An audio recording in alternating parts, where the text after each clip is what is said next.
So what I like to do after I get our squash and beans and peppers and whatever you're throwing in there until it's ready to cook, I like to flip it all together and put a little bit of water in here just to get the turgor pressure up. And then when we're ready to cook, we'll go ahead and drain off any water that hasn't soaked in and made these nice and crispy. And we'll replace that with a little bit of dressing of oil, salt, and pepper.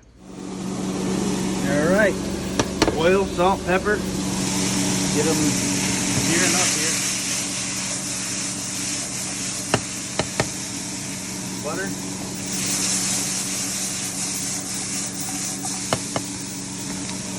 All right, so we're starting off with oil, salt, pepper, but eventually as our oils dry up, we start to caramelize a little bit. Like to finish with some butter. French term, Monte beurre. Finish with butter.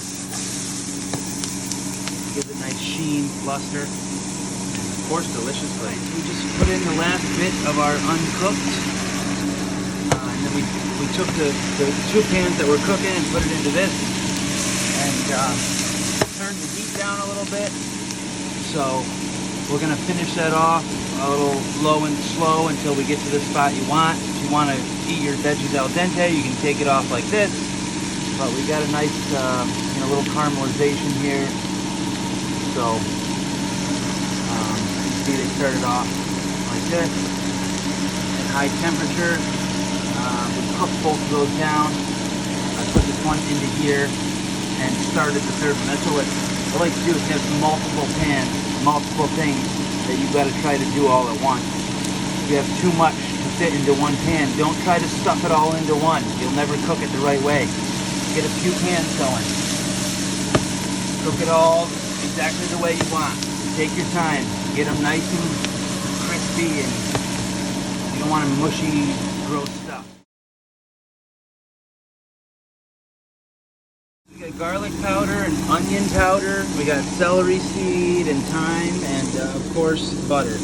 But aside from that, we're just searing these up as usual and making a little butter and garlic and thyme, making a little sauce out of it. You know, just keep adding the butter until you get a nice little saucy glaze. To get a little fond at the bottom of the pan once you take it out. I use a little balsamic vinegar. It's a little Blackberry aged, but you can use any type you'd like. We're going to get this stuff to come right up out of the pan here.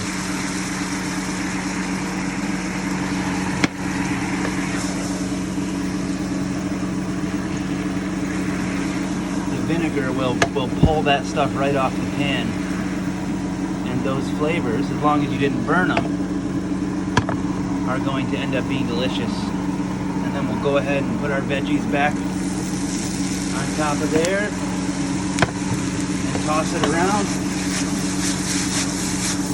and there you have it. Nice blackberry balsamic glaze on your veggies.